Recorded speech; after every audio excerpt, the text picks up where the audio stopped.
Rendez-vous le 12 et le 13 juillet au Palais des Congrès à Arcachon pour le 2e congrès C'est quoi le bonheur pour vous ? Au programme, 10 conférences passionnantes, 30 stands et 8 ateliers participatifs autour du bonheur, de la gratitude, de la connaissance de soi et de l'amour. Si vous souhaitez prendre votre place, ne tardez pas, rendez-vous sur le site du congrès C'est quoi le bonheur pour vous ? À très vite les amis. Le principal obstacle au bonheur, c'est nos propres pensées. C'est pas quelque chose d'extérieur à soi. Le bonheur pour moi, c'est la liberté. Pour moi, c'est très simple en fait, le bonheur. C'est juste être. Bienvenue sur le podcast C'est quoi le bonheur pour vous ? Je m'appelle Julien Perron, je suis le réalisateur du film C'est quoi le bonheur pour vous ? Pendant plus de 4 ans, je suis parti à travers le monde pour interviewer 1500 personnes autour de cette question fondamentale. À travers ce podcast, on parlera bien-être, développement personnel et médecine douce. Je vous souhaite un merveilleux voyage sur la route de la connaissance de soi. Bonsoir les amis, j'espère que vous allez bien là où vous êtes. Moi ça va plutôt bien, j'ai passé encore une chouette journée. On avance bien sur nos différents projets. Là en ce moment, alors peut-être que vous le savez déjà, mais je vous le répète, on est en train d'organiser le 2e congrès C'est quoi le bonheur pour vous, qui va avoir lieu le 12 et le 13 juillet de nouveau au Palais des Congrès à Arcachon. La billetterie est en ligne, donc si vous voulez venir, vous pouvez prendre vos billets, vous tapez congrès C'est quoi le bonheur pour vous dans un moteur de recherche et vous tomberez très facilement sur le site. 10 conférences de nouveau cette année, 30 exposants, il y aura 8 ateliers aussi participatifs. Le petit côté très sympa, c'est que le Palais des Congrès d'Arcachon se trouve juste en face de la plage. Donc pendant les pauses, on peut aller se baigner. Moi, je trouve ça génial. D'ailleurs, pour ceux qui étaient là en novembre 2023 pour la première édition, j'avais proposé à tout le monde de venir avec un maillot de bain. C'est vrai que les gens se posaient la question. Donc il y avait 600 personnes qui se posaient la question de pourquoi venir avec un maillot de bain au mois de novembre. Bon, j'imagine qu'il y en avait beaucoup quand même qui devaient se douter. Et donc, j'ai quand même réussi à motiver une bonne partie des gens. Je pense qu'on doit être au moins 200 ou 300 à la fin du congrès. Donc, le dimanche, quand on a clôturé le congrès, après la cérémonie de clôture, on a tous été se baigner pour un grand bain frais. Et c'était génial. Donc là, du coup, il n'y a plus d'excuses. On est au mois de juillet, l'eau va être chaude.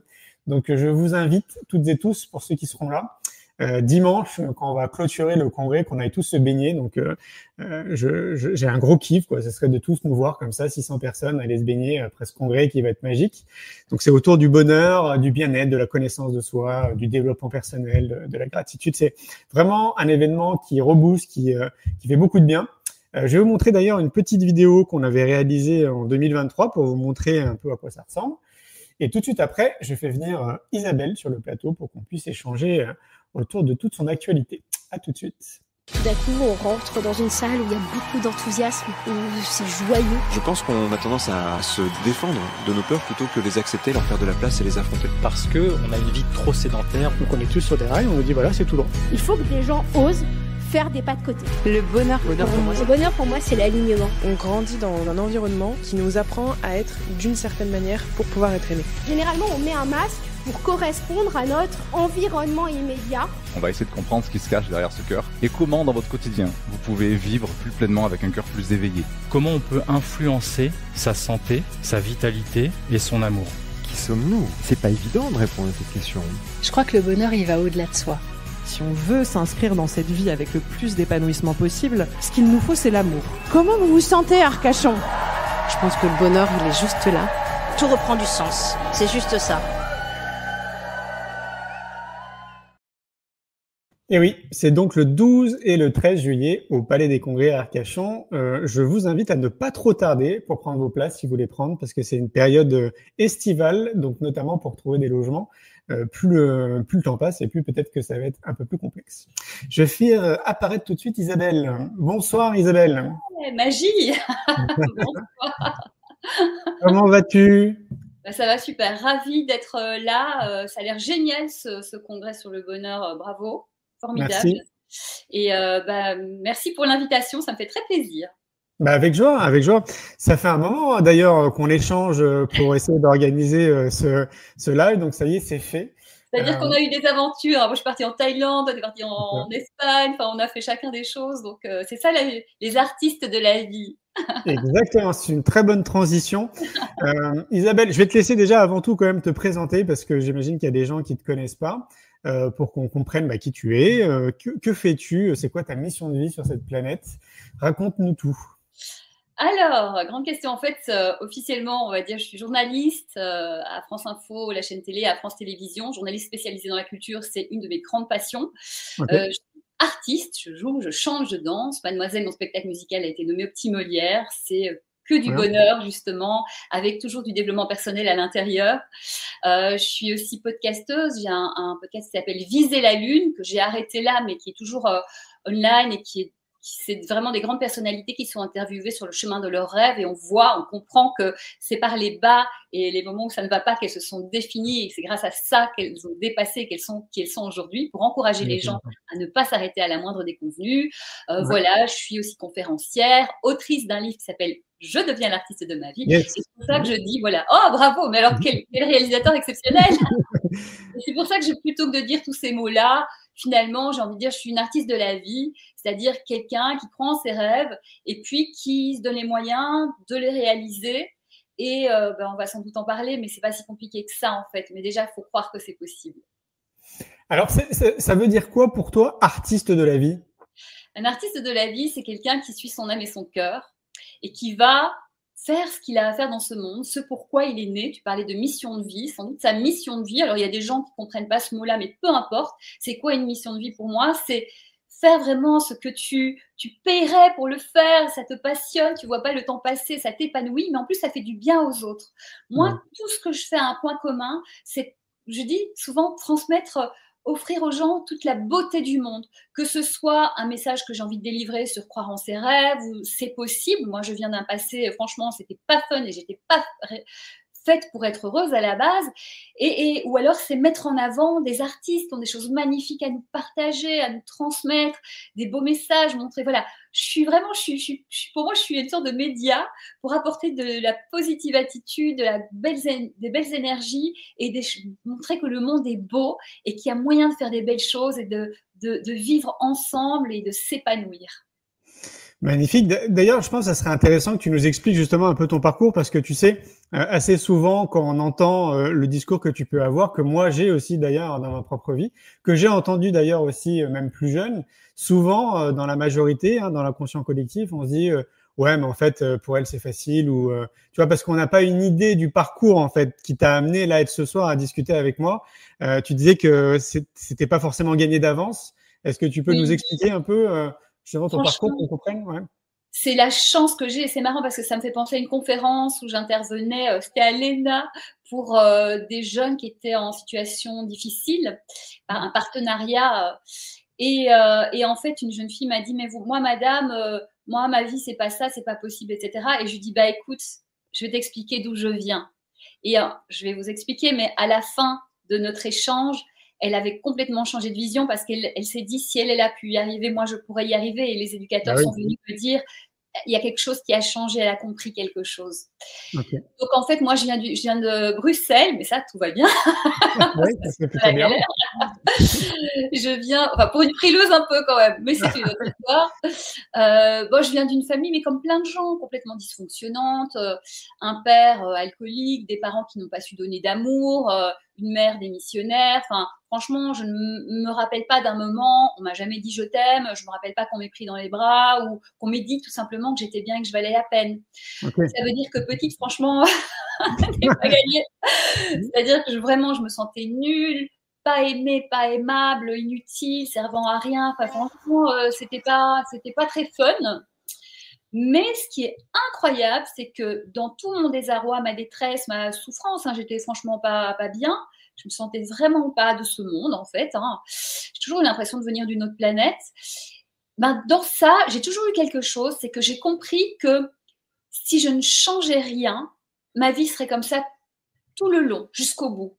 Et ça, c'était pas possible. Ça veut dire que petite, moi, je suis la personne la moins timide que je connaisse. J'étais la personne la plus timide du monde à l'époque. Ça veut dire qu'aller chercher, j'explique ça dans mon livre, aller chercher du pain à la boulangerie, pour moi, c'était terrorisant. Pourtant, je le faisais. J'y allais. Je me disais, OK, vas-y, 1, 2, 3. J'étais petite, j'y allais. Et j'ai fait tout ça. J'ai compris que il fallait que je me force, il fallait que je m'oblige. Et petit à petit, en fait, j'ai poussé les limites, poussé les limites, jusqu'à me dire aujourd'hui, là où les gens me disent « sky is the limit », pour me prouver qu'ils n'ont pas de limite, moi je fais ben non, not even sky is the limit. Pourquoi tu mets une limite dans ton idée d'être illimité? J'avoue. Donc voilà. Et donc en fait, ce qui m'a sauvée vraiment, c'est cette capacité à rêver, mais c'est aussi, elle a été amplifiée par la télévision. C'est pas pour rien que je travaille à la télévision aujourd'hui. Ouais. C'est que quand j'ai vu ces familles heureuses, j'ai vu des aventuriers, j'ai vu des artistes sur scène qui chantaient, qui dansaient, qui jouaient. J'ai vu tout ça. J'ai dit mais il y a quelque chose pour moi dans ce monde. Et du coup, je me suis dit ok, plus tard je serai heureuse, plus tard je serai heureuse. Et j'ai commencé à travailler à l'école, apprendre tout ce que je pouvais, parce que j'ai compris qu'il fallait que j'ai des atouts. J'avais comme un jeu de cartes avec vraiment que des 2, des 3, des 4, et il fallait que j'aille chercher des valets, des rois, des dames, peut-être des as. Voilà, j'ai tout fait pour ça, et voilà, et puis ça s'est fait petit à petit.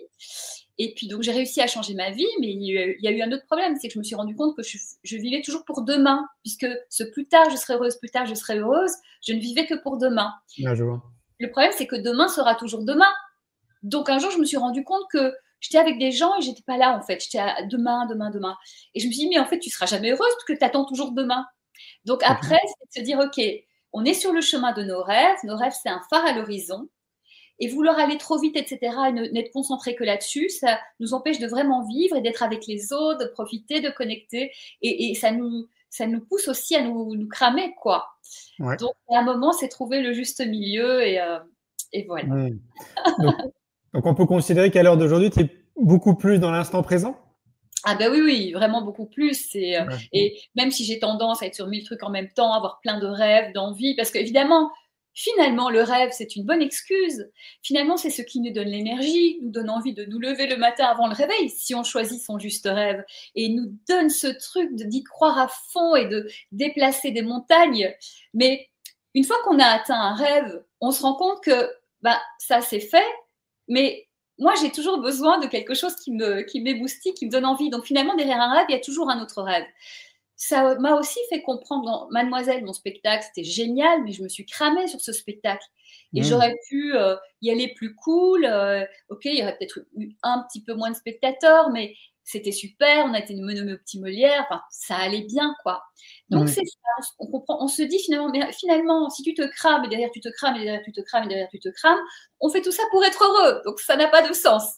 Donc, prenons le temps, soyons heureux, mais effectivement, connectons-nous à notre vrai et juste rêve, parce que il est la clé de beaucoup de choses pour nous. Je suis d'accord avec toi. Je me mets à la place de personnes qui sont en train de nous écouter ou qui vont nous écouter, parce que je sais que c'est quelque chose qui revient souvent. C'est de se dire, ok, mais c'est génial, toi Isabelle, tu l'as trouvé en fait, tu vois ton goal, en fait, ton truc qui te fait réveiller tous les matins, ou tu sais que tu vas kiffer ta journée, etc. Mais c'est vrai que pour beaucoup d'entre nous, ça reste encore compliqué. Moi, je le vois quand je questionne aussi les gens autour de moi. Qu'est-ce qui te fait vibrer? Qu'est-ce qui te met en joie? C'est quoi le bonheur pour toi? Il y en a quand même beaucoup, tu sais, qui n'ont pas la réponse à cette question. Est-ce que en lisant ton livre, on pourrait peut-être réussir à obtenir un début de réponse, j'ai envie de dire, quoi? C'est vraiment l'objectif du livre. Il y a plusieurs choses, en fait. Parfois, on n'arrive pas à avoir un rêve parce qu'il y a tellement de pression là-dessus. C'est tellement énorme que c'est tétanisant, en fait. Ça peut être ça. Finalement, dans tout le livre, je dis, on va se détendre, l'idée, c'est de kiffer, de prendre le temps, d'arrêter de se mettre la pression et d'être sur le chemin avec joie et dans le partage. Et en fait, le livre, il commence par la chose essentielle pour découvrir ce qu'on veut profondément. Ça commence par se reconnecter à soi. Au fond de nous, on sait ce qui est bon pour nous. Simplement, il y a les injonctions de la société, les peurs, la peur du regard des autres, évidemment j'en parle, le fait de vouloir aussi répondre à ce qu'on croit que veulent les parents, parce que parfois ce n'est même pas ça. Les parents, ils veulent juste qu'on soit heureux dans la plupart des cas, même si pour certains, leur projection de notre bonheur, c'est d'être notaire ou je ne sais pas quoi. Mais Donc, il y a plein de choses qu'on porte. Donc, c'est vider ce gros sac à dos de choses qu'on nous a mises, et parfois pour notre bien, et pas du tout méchamment, mais c'est pas pour nous. Donc, on vide ça et on va le remplir de ressources. Et donc, le premier chapitre, c'est aller se reconnecter par plein de questions qui font que, ben voilà, je le disais tout à l'heure, parmi ces questions-là, il y a qu'est-ce qu'on faisait petit et qui vraiment nous faisait kiffer. Quand je regarde, moi, ce que je faisais petite, je jouais, je chantais, je dansais, j'étais devant la glace, je me faisais des shows toute seule, etc. Je n'avais pas encore pris de cours de chant, de danse, de théâtre et tout. Et j'apprenais les programmes par cœur et je jouais à la présentatrice. Et aujourd'hui, je suis à la télé et je suis artiste. C'est incroyable. Il y a plein de gens pour qui ce genre de questionnement. Alors, il n'y a pas que celui-là, il y en a plein. En fait, le livre, c'est hyper pratique, hyper simple.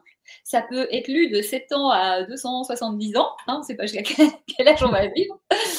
Et vraiment, c'est, on va dire, de 14 ans à voilà. Et c'est vraiment des questions tout simples et des exercices. Parce que moi, en fait, lire des livres de développement personnel, ça a contribué à vraiment changer ma vie. Vraiment. C'est pour ça que j'ai voulu aussi en écrire un, parce que je sais que ça marche.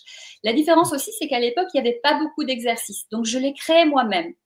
Ou alors, il y avait des choses, mais c'était hyper complexe ou trop, quoi. Et moi, c'est plein de petits exercices qu'on peut faire chez soi, tranquillement, des petites mises en action dans la vie, mais qu'on peut faire, et on les fait. Et l'idée, c'est tous les jours, s'il y a un conseil à retenir, c'est chaque jour, une fois qu'on a trouvé, identifié son rêve essentiel, c'est chaque jour, on fait une action en direction de ce rêve, même petite. Mais au bout de 30 jours, au bout d'un mois, on a fait 30 actions, c'est impossible de ne pas avoir avancé. Bah oui, et c'est l'idée des petits pas, ça s'appelle le Kaizen aussi hein, en Asie. Ouais. C'est vraiment petit pas par petit pas, on ne se met pas la pression, n'allons pas plus vite que la musique aussi, parce que chaque étape qu'on fait nous construit, nous renforce, on apprend. Et si on choisit son juste rêve, chaque étape, on kiffe, elle est chouette. C'est clair. Donc voilà. Donc oui, c'est vraiment l'idée, c'est de donner les clés, de déconstruire tout ce qui ne va pas, casser les croyances et remettre de la joie, du calme, virer la pression et voilà, y aller avec plaisir surtout. Ce qui veut dire que c'est un livre où il y a beaucoup de passages à l'action. Tu emmènes vraiment tes lecteurs à vivre des expériences et à vivre en fait par eux-mêmes plutôt que d'intellectualiser comme on fait si bien avec quand même beaucoup de livres, quoi. C'est-à-dire que tu peux lire le meilleur livre de développement personnel de l'univers, du monde, de l'univers, si tu ne le mets pas en pratique, oui. À un moment, tu sais, il se passe tellement de choses dans notre tête et on est tellement sollicité que, évidemment, que tu oublies. C'est impossible il faut le mettre en action.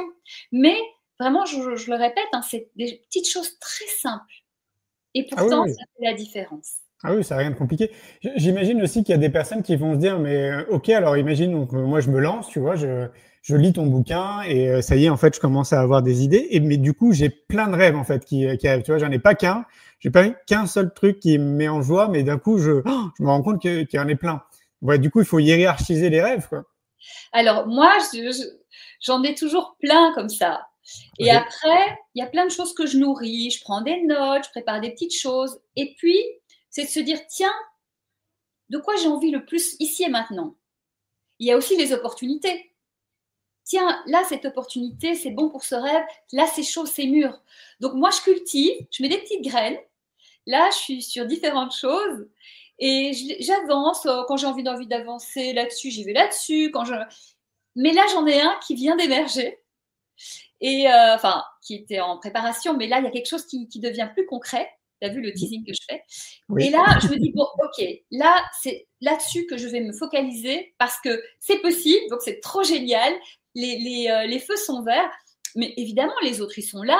Et quand j'ai un peu de temps pour travailler sur d'autres, je travaille sur d'autres, mais parce que ça me fait plaisir. Mais aussi, attention, moi, je suis comme ça. J'ai besoin d'avoir plein de choses dans tous les sens parce que ça me nourrit et sinon je m'ennuie. Et puis pendant qu'un truc traîne, je m'occupe de l'autre, sinon je deviens dingue. Donc j'ai besoin de plein de choses. Mais il y a des gens, ils ont besoin de se concentrer sur une chose à la fois. Et c'est très bien aussi. Finalement, on est tous multiples, mais moi je le fais en parallèle et puis d'autres gens le feront l'un après l'autre. Et il ne faut pas se comparer. Il ne faut pas essayer de faire comme les autres parce qu'on est tous différents. Donc, c'est toujours en revenir à se ressentir. Qu'est-ce qui est bon pour moi? Qu'est-ce qui est mieux pour moi? Allez, je fais comme ça. Et aussi de se dire qu'on a le droit de changer d'avis. Moi, je me suis lancée dans des trucs. Je fais, ouais, c'est trop génial, etc. Et puis finalement, Bah non, en fait, j'ai pas envie. Bah c'est pas grave. Au moins, je le sais. J'ai vécu des choses, j'ai appris des choses, et paf, on passe à la suite et ça laisse de la place pour autre chose. C'est très bien aussi. Quitte même à revenir après dessus, tu vois, des mois ou des années après. Si on veut, comme on veut, tout est possible. On peut changer de rêve, on peut arrêter un rêve, on peut tester, repartir, on peut aller plus loin, on peut avoir le même rêve, mais aller un peu plus de biais. Enfin, en fait, on est libre 1000 fois, 1 million de fois plus libre qu'on ne pense. Donc, c'est se désenfermer, se déconditionner. C'est vraiment là-dessus que j'essaye de travailler dans tous les sens. C'est pour ça aussi qu'il y a la créativité assez tôt dans le livre, parce que c'est ça qui va nous permettre d'inventer des nouvelles solutions là où on croyait que la porte était fermée, que c'était bloqué. Il y a toujours, la porte est fermée, il y a une fenêtre. La fenêtre est fermée, il y a une serrure. Tu peux faire une fissure, un truc, un trou. Il y a toujours moyen. Tu prêches un convaincu. Alors là, j'entends encore des gens qui vont se poser des questions en disant, bah oui, mais moi, je suis pas créatif. Tu vois, parce que ce que tu es en train de dire, moi, je me retrouve dedans. Je me considère aussi comme toi, tu vois. C'est, il y aura toujours, en fait, un moyen à un moment donné, en fait, pour arriver à ce que j'ai envie de faire, en fait, quoi qu'il arrive. Mais je vois bien quand même que globalement, c'est un tempérament, en fait. On n'a pas tous ce tempérament. Alors, peut-être que ça peut se développer, peut-être qu'on peut l'apprendre aussi, ça, je sais pas. Mais il y en a quand même pour beaucoup, tu vois, qui vont se dire, ouais, d'accord, mais moi, je suis pas du tout créatif, quoi. Est-ce que tu penses que ça se développe? Alors déjà, je ne suis pas créatif, c'est une croyance. Okay. C'est une croyance qu'on a sur soi. Je pense que tous, quand on était petits, on a joué aux cow-boys, aux indiens, à la princesse, aux policiers, à l'extraterrestre, je sais pas quoi. Oui ou non? Je pense oui, que oui. Forcément. Oui. Donc, on a ça en nous. Au juste, pour certains, ça prendra un petit peu plus de temps, mais c'est pour ça qu'il y a plein d'exercices très simples qui vont nous réhabituer à aller chercher ça. Mais à partir du moment où petit, on a su faire des choses, c'est en dessous, mais c'est là, ça se travaille. Et puis, si on n'a pas envie d'appeler ça créativité, on peut l'appeler autre chose. Et si ça nous va, on n'est pas créatif si on n'a pas envie de se dire créatif, mais on est système D, ou on est malin, ou on est capable de trouver une autre option. Enfin, voilà. Mais en fait, je pense vraiment que tout le monde est capable. Il faut déjà avoir envie de changer les choses. Je suis d'accord. Je te rejoins aussi sur une chose, c'est l'exemple que tu donnais, tu sais, de se rappeler de ce qu'on faisait naturellement quand on était enfant. Et moi, quand je t'entendais, là, je me voyais avec mon frère en train de créer de la radio, en fait. Nous, on faisait des fausses radios à la maison, tu vois. Et donc, tu vois, quelque part, c'est rigolo. J'ai interviewé des gens, je continue à interviewer des gens. Enfin, moi, je suis vraiment à 100% dans ce que tu dis, d'aller voir vraiment ce qu'on faisait très naturellement quand on était jeune. Et assez souvent, c'est quelque chose qui va nous guider après, plus tard, en fait, dans notre vie d'adulte. Voilà, souvent. Après, il y a des gens qui n'ont pas trop de souvenirs pour diverses raisons. On peut aussi aller réfléchir à quelle activité, loisir ou même boulot nous a le plus passionné. Qu'est-ce qui, même si on l'a pas fait, sur quoi on peut lire des articles, aller sur Internet, farfouiller pendant des heures. Il y a des pistes. Et après, si c'est par exemple la musique, ça veut pas forcément dire qu'on doit être musicien ou chanteur. Il y a plein de choses à faire dans la musique. Et ça veut même pas forcément dire qu'on doit en faire un métier. Bien sûr. C'est juste exprimer ce qui nous fait tant vibrer. Et pourquoi pas même à rejoindre des gens qui sont un peu là-dedans, et ça peut nous donner d'autres idées. Enfin, c'est vraiment ouvrir le champ des possibles et ouvrir une porte et aller voir ce qu'il y a derrière. Et souvent, il y a des belles surprises. Mais oui, complètement. Tu nous as fait un petit teasing quand même en nous disant que là qu'il y avait quelque chose qui se tramait, qui avait l'air d'être plutôt sympa. Qu'est-ce que c'est précisément? Oui. Tu peux nous en parler? Oui, ok. Écoute, ça s'est décidé il y a 2-3 jours, donc franchement, j'en ai encore jamais parlé. Donc attention, hot news. C'est le scoop. Écoute, donc moi, je disais, je suis chanteuse, danseuse, comédienne. J'ai déjà fait 2 seuls en scène musicaux. Okay. C'est toujours des histoires, la musique, du chant, des chansons absolument géniales, en français, souvent du répertoire anglais, américain, adapté en français. Okay. Et il y a toujours un peu croire en ses rêves, quoi. Et okay. Donc là, je peux l'annoncer, mon 3e seul en scène, j'ai la date. Ce sera le 5 juin au Théâtre du Marais à Paris à 20h30. Yes. Et je vais faire un showcase. Un showcase, c'est la première d'un spectacle où, pour inviter des gens, pour inviter pourquoi pas des producteurs, mais aussi du public, etc. Et ce spectacle, il sera spécial parce qu'il y aura à la fois des chansons, mais incroyables, drôles, folles, où on va voir c'est quoi sortir du cadre, on va voir c'est quoi l'émotion, etc. Mais ces chansons, elles sont utiles parce que il va y avoir aussi du développement personnel et de l'interaction. Génial. Donc, on va travailler ensemble sur des choses et les chansons sont là pour illustrer des thématiques, des propos. Donc, ça va être très interactif et j'espère vraiment que les gens vont ressortir avec plein de choses positives pour eux, des conseils, des astuces. Et puis, on va réfléchir aussi sur des choses et que chacun va pouvoir sortir avec quelque chose voilà, pour lui et des idées pour aller de l'avant. Et j'ai la chance sur ce spectacle d'être à nouveau accompagnée par Philippe Davila. Je ne sais pas si tu te rappelles ou si vous vous rappelez. Il était Mercutio dans Roméo et Juliette, la grande comédie musicale. Ok, super. Grand d'artiste. C'est grâce à lui, d'ailleurs, je pense qu'on a eu le petit Molière parce qu'il a fait de Mademoiselle un bijou absolu. C'était un beau spectacle, mais franchement, il l'a sublimé. Et c'est, voilà, on est en train on est quasiment fini de l'écrire. Maintenant, on va faire la mise en scène. Et voilà. Trop bien. C'est génial, bravo. Félicitations. J'ai l'impression en plus que ça a l'air d'être assez unique, non, dans le format que tu proposes. En tout cas, moi, ce que je fais, je cherche pas à savoir ce qui existe. Et je me laisse comment ça doit se faire, ça se fera comme ça vient et comme ça doit se faire. Je sais qu'il y a des grandes personnes du développement personnel, par exemple Natacha Calestrémé, je l'ai un peu aidée sur son spectacle là, qui est rempli des zéniths et tout ça. Et elle, c'est une conférence spectacle, mais elle chante pas, elle joue pas, elle danse pas. Et c'est franchement génial. Allez-y si vous avez l'occasion. Donc, c'est plutôt toutes ces grandes personnes du développement personnel, c'est plutôt des conférences spectacles. Oui. Je n'ai jamais vu ça. Alors, peut-être que ça existe, mais effectivement, ce que je vois moi dans ma tête et ce qu'on a envie de mettre en place, je ne l'ai jamais vu. Donc, peut-être que ça, j'en sais rien, je m'en fiche. Moi, je fais, ce sera le format le plus idéal pour transmettre et pour embarquer le public avec moi et tout leur donner et leur faire passer une soirée de dingue. Ça dure combien de temps? C'est des spectacles qui durent combien de temps? Alors, celui-là, de toute façon, il durera 1h10 parce qu'à Paris, c'est 1h10 en général. Si on fait à Avignon un jour, ce sera 1h, 1h10. Et puis, en général, quand tu vas en tournée, ça fait 1h20, parfois 1h30. C'est des formats différents, en fait, quand tu à Paris, Avignon et tournée. D'accord. Ce qui veut dire que ça peut être le début d'une future tournée, en fait, si je comprends bien. Bah, si tu veux, cette fameuse date du 5 juin, c'est aussi pour faire venir des producteurs et des personnes, des partenaires.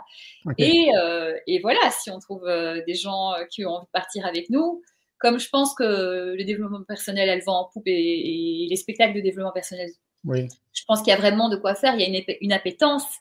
Et je pense que si on fait ce qu'on a envie de faire, ça fera vraiment du bien aux gens. Donc, je pense qu'il doit bouger ce spectacle. Il doit aller rencontrer les gens, évidemment. Ouais, je m'inquiète pas trop. Je pense que ça va le faire. Génial. Dans tout ton parcours, là, tu disais que, tu sais, quand tu étais plus jeune, tu rêvais d'aller être à la télé. Donc maintenant, t'es à la télé. C'est vrai que pour beaucoup, ça leur fait rêver, en fait, tu vois, de s'imaginer être derrière l'écran. Comment tu vis ça? Tu y es tous les jours d'ailleurs? Comment ça se passe? Est-ce que tu peux nous raconter? Alors, il faut savoir que moi, je suis là. Alors, mon rêve était de vivre, donc quand j'étais à Bruxelles à 18 ans, c'était de vivre à Paris et de travailler à France Télévisions. Ok. J'ai fait du spectacle à Bruxelles, on voyageait beaucoup, etc. Et puis à un moment, je me suis dit, bon, là, je tourne en rond. Bon, pour une danseuse, tourner en rond, ça peut être bien, mais là, c'est trop. Et donc, je vais réaliser mes rêves à Paris. Je vous la fais courte. Au bout d'un an, j'arrive à France Télévisions. C'est énorme. Un truc de dingue. Franchement, j'étais dans tous mes états quand j'ai appris ça. Mais j'arrive pas du tout à l'antenne. J'avais déjà fait de l'antenne en Belgique. J'arrive à France 4 à faire du spectacle, de la production, etc. Je fais d'autres choses avant, mais je fais vite de la production et tout.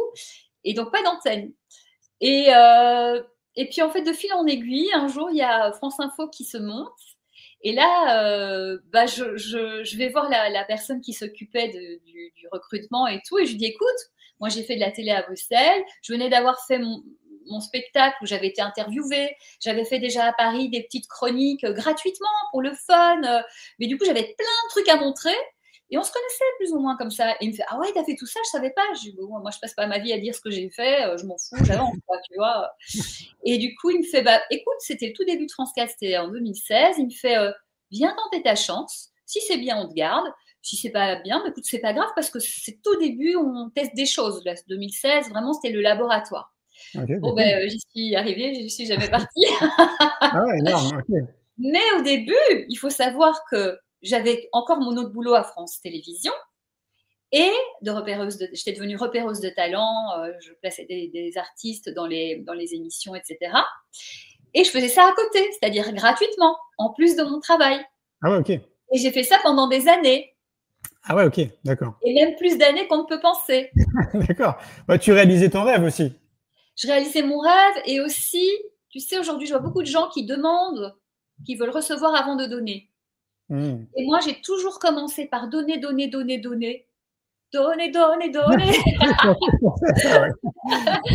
Et en fait, après, et parfois, je dois me battre, mais comme une lionne pour obtenir le rééquilibrage. Ah, ok. Mais je l'obtiens. Et c'est ça aussi. Et tout ce que j'ai travaillé gratuitement avant, finalement, ça m'a permis, la première fois que j'ai présenté une émission sur France Info, j'étais prête. J'avais déjà fait un peu de télé en Belgique, mais pas une carrière, quoi. Et j'étais prête parce que j'avais tellement travaillé gratuitement dans tous les sens. Oui, tu j'étais prête. Oui, c'est clair. Ouais. Et j'avais travaillé gratuitement dans tous les sens, avec joie et bonheur, puisque j'adore faire ça. Oui, c'est ça. Ouais. Quand tu es vraiment connecté à ce qui est important pour toi, c'est pas important d'être payé. Et à un moment, il faut être payé parce que c'est du respect. Oui, exactement. Mais pendant le bon moment. Ouais. Et j'ai acquis, j'ai appris. Et j'étais prête. Et du coup, voilà. Et puis, au bout de certaines années, j'ai fait, bon, les gars, moi, je fais 2 jobs. Finalement, je fais plus que du France Info. Et à un moment, voilà, ça a mis des années, mais c'est arrivé. Mais j'ai pas lâché. Et vraiment, je me suis battue, mais vous imaginez même pas. Les gens me disaient, Lisa, laisse tomber, tu n'y arriveras pas. Je fais quoi? Tu ne me connais pas, je lâcherai pas. Mais j'avais les bons arguments. Oui, forcément. Je prouvais. C'était pas que je demande un truc où j'ai rien prouvé. Moi, je prouve d'abord et puis après, je fais, bon, les gars, on va peut-être un peu mettre les choses à jour là parce qu'il ne faut pas exagérer non plus. Oui, c'est clair. Hein. Je sais pas si toi, j'imagine que oui, tu vas me dire, mais moi, quand je me retrouve sur un plateau télé, sur un plateau radio, j'ai l'impression d'être comme un gamin. Tu vois, je me sens à la maison. Vraiment, il y a, tu sais, ce petit enfant joyeux là, qui est en moi, qui bouillonne. Ça te fait ça, toi aussi? Écoute, moi, sur scène, comme à l'antenne, et comme même quand je passe et tout, je suis là, j'adore. Mais oui, c'est notre maison, en fait. C'est super sympa, ouais. Et dans ce que tu vis, parce que du coup, ça te propulse, ça te met en lumière aussi, forcément. Est-ce que ça a changé ta vie aussi, tu sais, à titre personnel, le fait d'être mis en lumière, qui est quand même un certain nombre de personnes qui te voient régulièrement. Est-ce que tu es confronté à ça? Écoute, on me reconnaît un peu, mais franchement, je suis pas non plus, tu vois, Léa Salamé ou je ne sais qui, tu vois.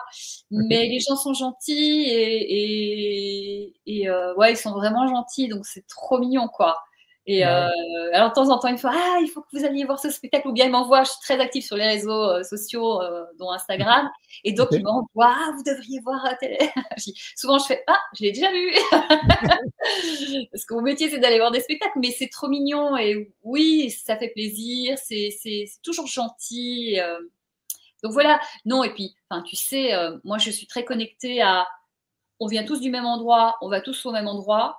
Et que même si un jour tu es hyper valorisé, déjà sois en gratitude, sache que demain tout peut s'arrêter. C'est clair. Et quand plus je reçois, plus j'ai envie d'être, j'ai toujours envie d'être une bonne personne, mais j'ai envie aussi de faire profiter, tu vois, quand par exemple il y a des super artistes qui viennent chez nous, Virginie Fira, Noé Joe Star l'autre fois, et que je vois que les autres sont là et aimeraient bien une photo, je les fais venir et je leur fais leur photo. En fait, moi j'adore faire profiter les gens de ce que j'ai. Ou voilà, parfois j'ai des opportunités, j'emmène des gens avec moi au théâtre, ou j'essaie vraiment de partager parce que moi je suis à l'antenne, mais en fait quand me voit moi à l'antenne, il y a 15-20 personnes qui travaillent. Tu m'étonnes.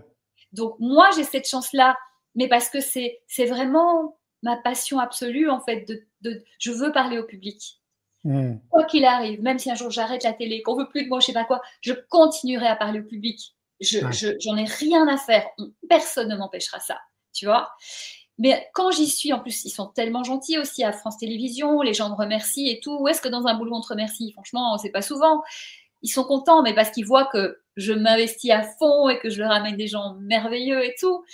Mais vraiment, il faut se rappeler que finalement, on est tous sur le même bateau et que si toi, tu as la chance d'être en avant, bah, détends-toi, sois encore plus en gratitude et encore plus humble parce que c'est une chance que tu as et rien ne nous est dû. Moi, ma vie m'a bien fait comprendre dès le départ que rien ne m'est dû. Donc, tout ce que j'ai pour moi, je fais merci. Et si je peux faire en profiter les autres, je le fais. Tu prêches un convaincu. Pour les gens qui aimeraient te trouver, tu disais que tu étais souvent sur Instagram et que tu étais très actif. C'est quoi ton compte Instagram?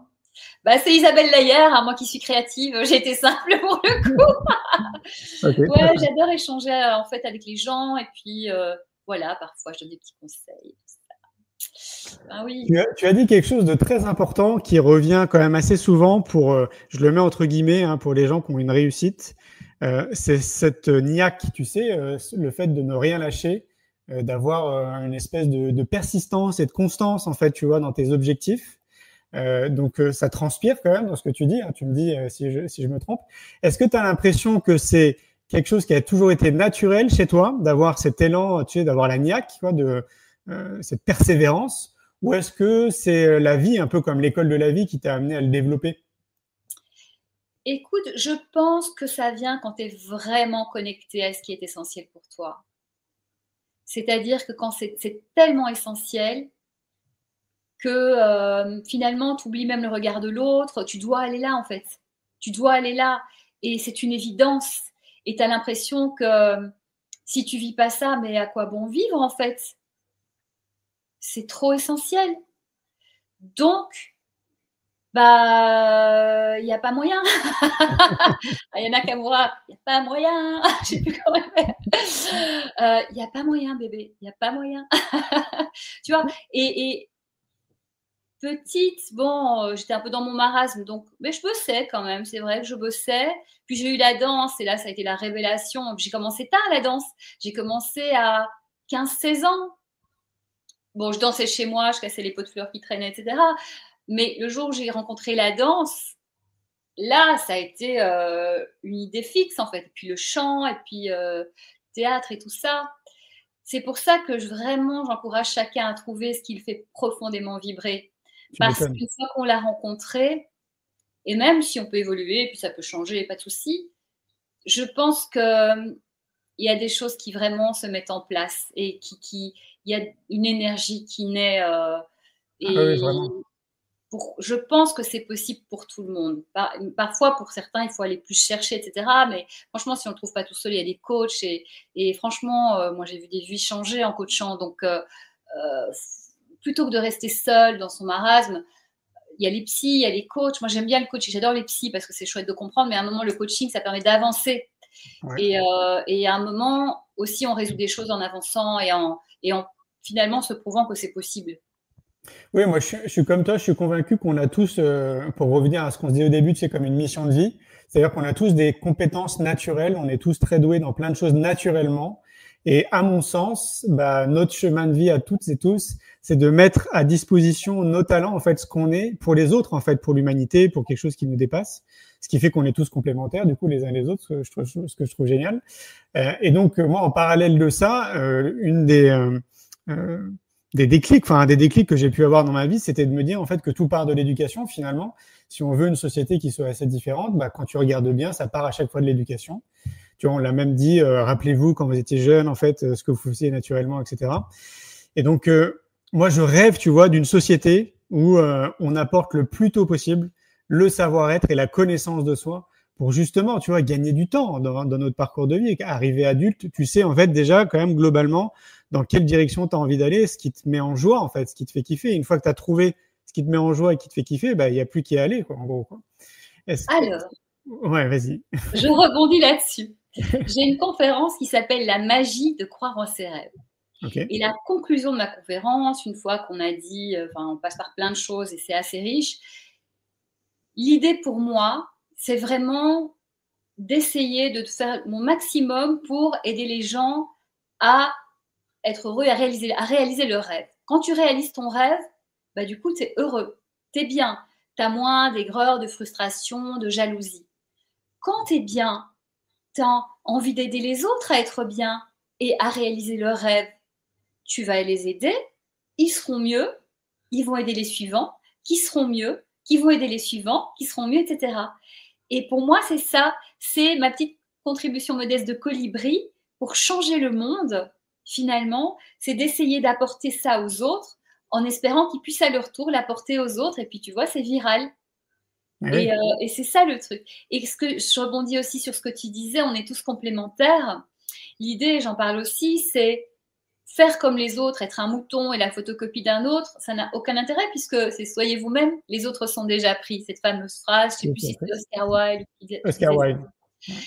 Et en fait, l'idée aussi que je déploie, c'est on a tous, comme tu le dis, cette unicité, cette chose, même si on a un jumeau, qui fait qu'on est unique.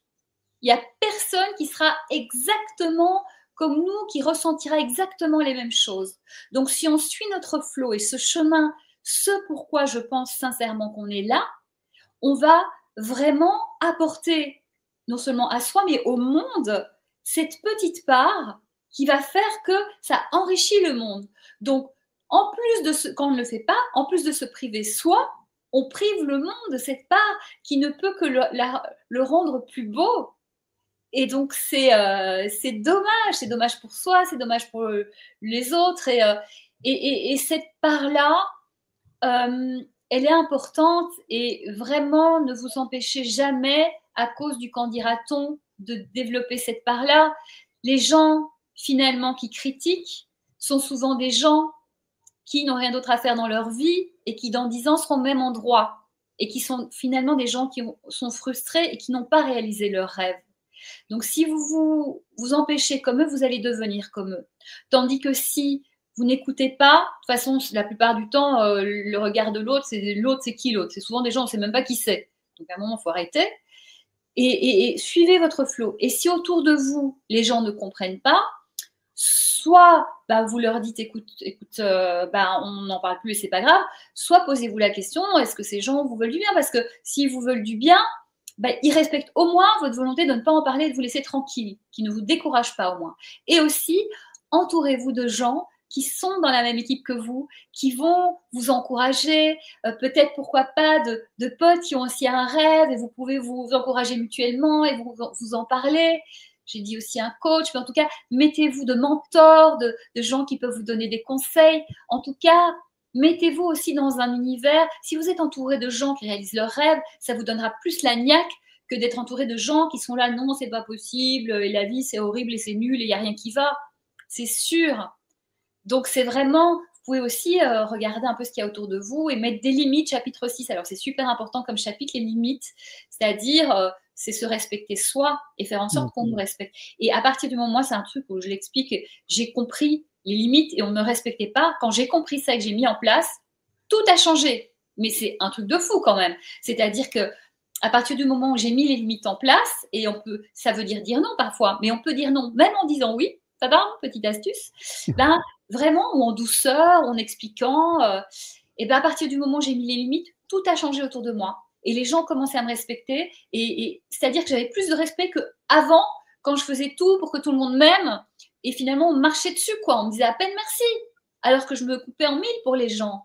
Mais allez voir ailleurs si j'y suis.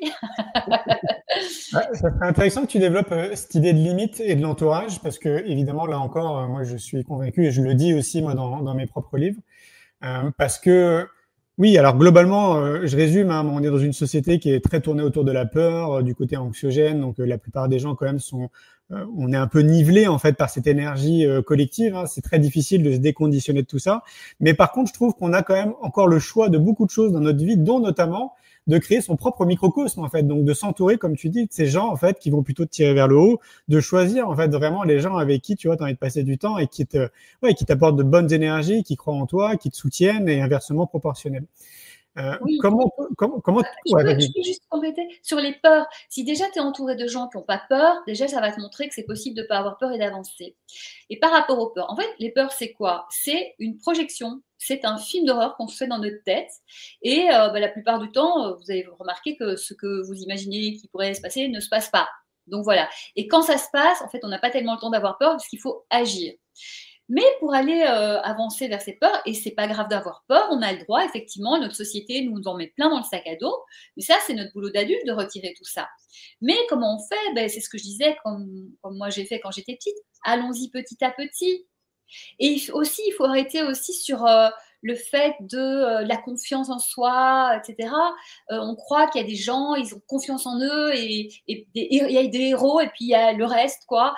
Barack Obama, non, parfois il n'a pas confiance en lui, il fait des conneries, il doute, etc. Et il y a des fois, il a confiance. Et si vous dites j'ai pas confiance en moi, c'est faux, parce qu'il y a des moments quand vous êtes dans votre famille et vous connaissez les gens, etc., vous êtes en pleine confiance à certains moments. Donc, vous avez une part de confiance en vous. Et le reste, c'est en faisant petit à petit que vous allez vous rendre compte que, voilà. Et si dire avoir confiance en soi, ça ne vous va pas, ayez confiance en la vie. Ayez confiance en la vie, ayez confiance en votre rêve, en ce qui est important pour vous. Mais en tout cas, allez-y parce que ça vaut vraiment la peine, quoi. Mais petit à petit, comme je disais tout à l'heure, une étape par jour, un petit pas par jour en direction du rêve, de l'envie. Si rêve, le mot rêve, ça peut aussi pour certains faire peur. Donc ça peut être projet, envie, souhait, but, objectif. Trouvez votre mot, trouvez ce qui correspond et sachez que vous y allez. Vous pouvez changer si vous voulez, vous pouvez le faire évoluer. Enfin, vous êtes libre, c'est votre vie et peu importe ce que diront les gens parce que c'est votre vie et ne choisissez pas quelque chose par rapport aux autres parce que c'est vous qui aurez à subir et à assumer ce truc qui ne vous va pas. Et on n'a qu'une vie jusqu'à preuve du contraire. Donc, en tout cas, celle-ci, il faut vraiment... faut pas, mais ce serait trop dommage de la gâcher, quoi. Ça passe trop vite. Hein. Je trouve que notre petit passage terrestre est très, très rapide. Donc, je suis bien d'accord avec toi. Autant essayer d'en profiter au maximum. Mais oui, faisons-en une belle et grande aventure et c'est possible. Oui, je trouve aussi, ouais. J'aimerais aussi qu'on revienne sur cette idée de développer ce rêve potentiel qui sera peut-être ce qui va un peu comme le GPS, tu sais, dans notre vie, quoi. En tout cas, moi, c'est ce que je vis. Je trouve avoir eu cette chance très tôt, vers l'âge de la vingtaine, tu vois. J'ai su que, en tout cas, il fallait que je mette à contribution qui je suis pour la société. Et c'est ce qui m'anime encore aujourd'hui. Moi, le fait de recevoir des messages tous les jours, des gens, tu vois, qui ont lu mes livres, lu mes films, qui me remercient parce que je vois que ça les aide, c'est une vraie source d'énergie du quotidien. J'aimerais revenir là-dessus parce que comme tu le dis et comme je le dis, pour moi, on a tous en fait potentiellement au moins un truc, tu vois, qui nous permettrait de focaliser notre énergie en fait dans cette direction. En 2003, moi, quand je crée mon entreprise, il y avait très peu de livres. Il y avait très peu d'informations sur Internet. Je suis pas sûr qu'il y avait beaucoup de conférenciers non plus qui donnaient des confs en termes de développement personnel. Encore moins quand tu remontes en 99. Moi, en 99, c'était mon premier livre, c'était La prophétie des Andes à Virgin sur les Champs-Élysées. Et donc là, je peux te dire que là, en fait, tu avais genre 10 bouquins en développement personnel dans la librairie à Virgin. Maintenant, on a des pans entiers de livres en développement personnel. Donc, j'aimerais juste souligner qu'on revienne un peu là-dessus en disant, écoutez les amis, si vous vous sentez un peu perdu, maintenant, vous avez tout ce qu'il faut autour de vous, quoi. Allez voir le spectacle d'Isabelle, lisez son bouquin, je sais pas, enfin, faites des recherches sur Internet. Vous allez voir, il y a tellement d'informations qui peuvent vous aiguiller à trouver ce goal-là, quoi. Moi, ça a changé ma vie. Franchement, les livres de développement personnel ont changé ma vie. C'est là que j'ai découvert la psychologie positive, les formulations positives, arrêter de voir les négatifs. Parce que bon, quand j'étais petite, je voyais pas que le positif, évidemment. Hein, j'étais pas comme ça, parce que j'en ai eu plein la gueule un peu quand même. Mais c'est pas grave, c'est pas grave. Et tout se change, vraiment. Finalement, notre cerveau, il est souple, quoi, et il peut être modelé quelque part. C'est la PNL et compagnie, on peut apprendre des choses, on peut les désapprendre, on peut réapprendre des choses qui sont mieux pour nous, enfin voilà. Donc vraiment les livres, quel que soit le livre, le mien, les tiens, peu importe, mais trouver des choses, des ressources, c'est incroyable, parce que ça permet d'avoir des prises de conscience de dingue et les mettre en pratique au fur et à mesure, tranquillement, petit à petit, mais c'est incroyable comme ça peut changer. Mais oui, parce voilà, que ça l'a fait pour nous. tu sais, moi, de mon point de vue, là, de mon regard en t'écoutant, je me dis, en fait, finalement, c'est tellement un cadeau, en fait, d'écrire un bouquin. Parce que, tu vois, pour la plupart des auteurs, maintenant, moi, je peux considérer que je suis auteur. En fait, t'imagines, en fait, tu livres l'usufruit de toutes tes connaissances, on y croit après, on n'y croit pas, en fait, peu importe. Mais en tout cas, c'est un peu comme un accouchement, moi, je trouve, tu vois, d'écrire un bouquin. Alors, c'est dingue. Moi, j'ai mis 9 mois à l'écrire. Tu vois. Un accouchement. C'est une gestation quand même, 9 mois. Mais ouais, mais c'est ça. Et donc, je me dis, mais en fait, t'imagines ce cadeau, en fait, que tu fais quelque part quand tu écris un livre et que tu le mets après à disposition des gens. Moi, je trouve que ce serait important qu'on réalise ça, en fait, parce que peut-être que maintenant, comme on est dans une société d'ultra-consommation, tu sais, on achète des bouquins sans trop se rendre compte peut-être de l'énergie, du temps que ça a mis à l'auteur, tu vois, pour écrire le livre. Ça serait bien peut-être de ramener ça. Ouais. Et puis, il y a le temps que ça a mis. Moi, j'ai mis 9 mois à l'écrire, mais j'ai mis une vie à comprendre tout ça. Mais oui. Et en fait, ce qui s'est passé, c'est qu'à l'époque, je faisais du coaching beaucoup. J'avais France Télévisions. J'avais encore des petits trucs artistiques et tout. Et puis, à ce moment-là, j'ai monté mon deuxième spectacle. Et là, je commençais la télé. Et en même temps, je monte mon deuxième spectacle. Donc, je fais les deux en même temps, quoi. Tu vois, je fais n'importe quoi. Et là, je fais, OK, il va falloir que... Ça, c'est 2 trucs, mais c'est les rêves de ma vie. Donc, je dois réduire d'autres choses. Qu'est-ce que je réduis? Bon, je vais devoir réduire le coaching. Mais j'étais là, mais je veux trop aider les gens. Comment je fais? Je sais, je vais tout mettre parce que ça marche, quoi. J'ai vraiment testé et approuvé tout ça. Ça a changé ma vie, ça a changé la vie des gens. Enfin, c'est fou, quoi, des coachés et tout. J'ai dit, OK, je vais tout mettre dans un livre. Et comme ça, voilà, ce sera à disposition. Qui veut le lit. Mais en tout cas, tout est là, quoi. J'ai tout donné. Je passais des nuits à écrire. Je voulais trop... mais tu as raison, mais comme tu dis, c'est plus que la durée de l'écriture. Parce qu'on a exploré, expérimenté, tenté, réussi, raté, trouvé les meilleures formules, etc. Donc, c'est une vie, en fait. Mais oui. C'est une vie dans ce livre. Je suis complètement d'accord avec toi. Et je trouve que c'est bien, tu vois, d'un coup, là, ce soir, là, de ramener un peu ça. Peut-être que, tu vois, ça peut être une prise de confiance pour les gens. Parce que, c'est exactement ça. Moi, j'ai livré aussi, en tout cas, une partie de ma vie, quoi, dans ces bouquins.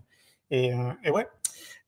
Dernier point qui me vient à l'esprit, parce que je trouve que c'est un point commun aussi pour beaucoup d'entre nous. Hein. Je vais nous mettre dans une enveloppe en commun.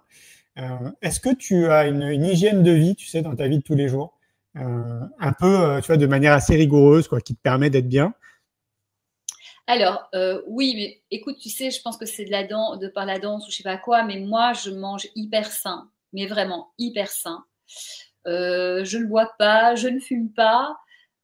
Parce qu'en fait, pour moi, mon corps, c'est un véhicule, c'est le seul que j'ai. C'est-à-dire qu'il y a des gens, ils font gaffe à ce qu'ils mettent comme essence dans leur voiture et ils bouffent de la merde.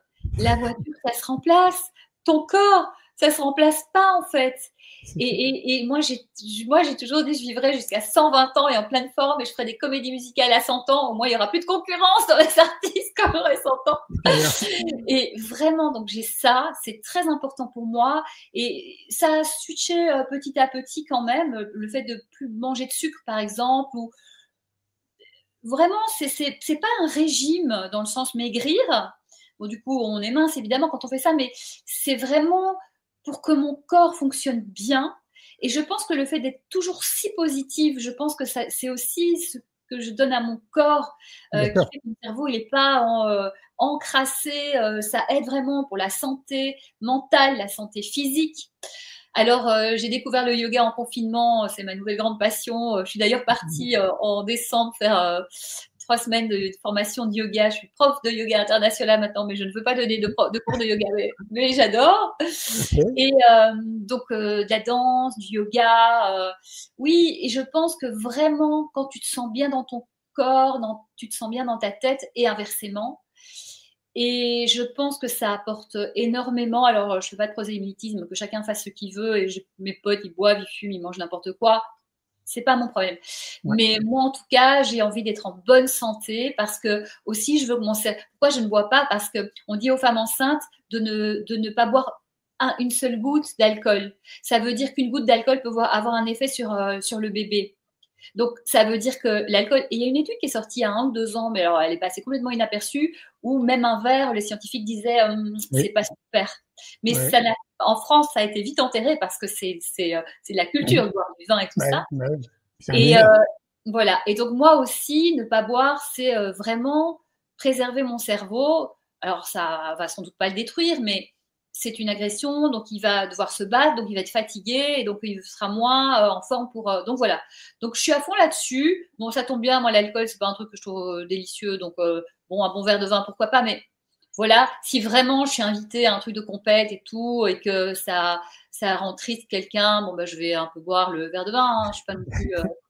Mais sinon. Oui, t'as une hygiène quand même. Oui, mais en fait, ce n'est pas de l'effort, c'est vraiment. Plus tu fais ça, et moi j'ai fait vraiment petit à petit le sucre. Quand je suis arrivée en France, je venant de Belgique, ton café tu le bois avec du lait et de sucre. Donc j'ai commencé à faire un sucre et demi, puis un sucre, puis enfin j'avais retiré le lait d'abord, et puis un demi-sucre, et puis maintenant je peux plus boire un café avec un sucre, je trouve ça dégueulasse. Le chocolat, pareil, moi, le chocolat c'est dans le sang, hein, c'est dans mon ADN. Hein. Ben, au début je prenais du chocolat, tout pas terrible. Maintenant, je mange du 100%. Et l'avantage du 100%, c'est que tu manges qu'à carré. Après, même un demi-carré parfois. Tu te fais pas la tablette, hein, c'est impossible. Non, c'est impossible, je te confirme. C'est vraiment, vraiment, je ne juge personne et que chacun fasse ce qu'il veut. De mon expérience, c'est extraordinaire comment on se sent physiquement et mentalement. Tout à fait. Merci de le dire. J'ai une question à te poser vraiment essentielle. Ouh! Alors, tu sais, j'ai interviewé 1500 personnes dans 25 pays et je leur ai posé une question. C'est quoi le bonheur pour vous? Alors, c'est quoi le bonheur pour toi, Isabelle? Ah, quelle belle question. Le bonheur pour moi, c'est se sentir libre de faire ce qu'on veut, comme on veut. Bon, moi, je respecte les gens, évidemment, tout en respectant les gens, c'est normal. Et d'exprimer ce qu'il y a d'essentiel pour nous, en fait, et de le partager avec les autres. Mais sans pression, c'est vraiment de vivre cette liberté, notre liberté et d'être où on veut, comme on veut, quand on veut, avec qui on veut. Moi, je suis très dans la liberté, en fait. Mais c'est de se sentir autorisé à être qui on est, en fait. Parce que exprimer ça, c'est être profondément qui on est. Et l'offrir avec joie. Moi, j'ai l'impression que c'est même limite, c'est le plus beau cadeau que tu peux faire aux autres, en réalité, d'être toi, d'être dans ton authenticité à 100%. À soi et aux autres, bien sûr, bien sûr. Et tu sais, s'il y a des gens à qui ça ne va pas, c'est leur problème, en fait, parce que souvent, on nous juge, on ne nous connaît pas. Donc voilà. Et moi, un jour, j'ai compris que ça me faisait plus rien. Pendant longtemps, hein, je voulais être aimée, etc. Puis j'ai compris que ça me faisait plus rien. Et là, ça m'a fait, ouh, c'est pas mal. Alors, j'imagine qu'on est toujours un peu, on a envie d'être aimé, etc. Mais en fait, le plus important pour moi, c'est faire ce que j'ai à faire parce que je sais que je suis quelqu'un de bien qui veut faire le bien. Et je dois faire ça en mon âme et conscience. Et voilà, j'aurais eu une jolie vie si j'ai pu apporter des belles choses aux gens. Et c'est ça le plus important, en fait. Merci Isabelle. C'est rigolo parce que tu sais, moi, je me suis fixé de vivre jusqu'à 112 ans. En pleine forme. Donc, je me dis, on se retrouvera ensemble peut-être sur des Je viendrai de sortir sur ta chaise à roulettes, alors moi je serai encore en forme. Un grand merci Isabelle, c'était chouette cet échange. Donc si j'ai bien compris, qu'on résume pour les gens qui aimeraient rentrer en contact avec toi, on va sur Instagram, on tape Isabelle Leyer, voilà. C'est ça? Instagram, LinkedIn, c'est les deux réseaux. Je suis partout, hein, mais il y a bien des endroits où je sais pas pourquoi j'y suis, mais j'y suis, comme TikTok, tu vois. Mais oui, je sais pas pourquoi. Mais LinkedIn et oui, Instagram, c'est les deux où je suis. Et vraiment, je réponds à tout le monde, je prends ce temps-là. Peut-être pas toujours tout de suite, mais quand je peux. C'est important pour moi parce que, voilà, moi, le partage, c'est beau, quoi. Ouais, moi aussi, c'est très important. Les gens, d'ailleurs, me disent à chaque fois, mais c'est toi, Julien, qui répond. J'ai dit, oui, c'est moi qui réponds. C'est hyper important, ouais. Et dernière chose, les spectacles que tu as déjà donnés, si les gens, ils ont envie de les voir, est-ce qu'ils sont dispo, je sais pas, quelque part, on peut les voir ou comment ça se passe? Non, le spectacle vivant, c'est vivant. Et ouais, c'est ça, ouais. D'accord. Ouais. C'est pas filmé. Non, mais peut-être que celui du 5 juin, voilà, donnera une tournée, des représentations. Bon, il y a que 100 places dans le théâtre, donc je pense que ça va sans doute vite se remplir et tout, mais c'est pas encore en vente là. Mais bon, voilà, j'espère que celui-là. Alors, j'ai pas encore le nom. On est en train de réfléchir, on hésite, on est en train de voir. On a le temps, hein, on est bien en amont, mais en tout cas, ce sera le 5 juin au Théâtre du Marais à 19h30. Et puis après, de toute façon, moi, j'embarque tout le monde derrière. Il y a un resto juste en face où on peut boire des coups et tout. Chaque fois après mes spectacles, moi, je suis pas l'artiste qui rentre et vient regarder la télé. Moi, je veux voir le public, je veux rester avec eux, on discute, on partage. Et j'adore ces moments-là. C'est du partage, de toute façon, le spectacle. Donc, c'est continuer ensemble. Quoi. Mais j'ai hâte de pouvoir l'offrir, ce spectacle. Et voilà. Mais écoute, je suis très heureuse de l'avoir annoncé chez toi. Merci, c'est très sympa. Donc, si on veut se tenir au courant, ensuite, tes actualités sur les réseaux sociaux. Et oui. Alors là, vous inquiétez pas, vous saurez quand je fais mon spectacle, ça sera clair et net. Vous ne pourrez pas le louper. Suivez-moi. Mettez-moi je suis en favori. Voilà. Top. Un grand merci encore, Isabelle. Passe une très belle soirée. Et vraiment, bravo à toi pour tout ce que tu fais et aussi de mettre en lumière des gens qui ont des choses à partager de leur cœur et qui, grâce à toi, on peut le transmettre. Alors, ça touchera qui ça doit toucher. Mais en tout cas, bravo parce que c'est aussi beaucoup de travail, tout ça. Et merci infiniment à toi de faire tout ça. Et bravo pour C'est quoi le bonheur en juillet. N'oubliez pas vos maillots. Ça a l'air génial. Si je peux, je viens. Merci beaucoup, Isabelle. À tout bientôt. Merci à tous. Belle soirée. Ciao. Et voilà, les amis, c'était Isabelle Leyer. J'espère que vous avez passé un bon moment avec nous. Très sympa, Isabelle, vous avez vu, pleine de belles énergies. Hâte d'aller voir son spectacle. Je pense que ça va être très, très chouette. Et il faut lui souhaiter que ce spectacle puisse devenir une tournée, parce que visiblement, il pourrait avoir des producteurs sur place. Ça serait chouette pour elle. Je vous rappelle, comme elle le disait Isabelle, qu'on est en train d'organiser le 2e congrès C'est quoi le bonheur pour vous, qui va avoir lieu le 12 et le 13 juillet au Palais des Congrès à Arcachon. Donc si vous voulez venir, la billetterie est déjà en ligne, vous pouvez prendre vos billets, vous tapez Palais Congrès C'est quoi le bonheur pour vous dans un moteur de recherche et vous tombez tout de suite sur le site internet.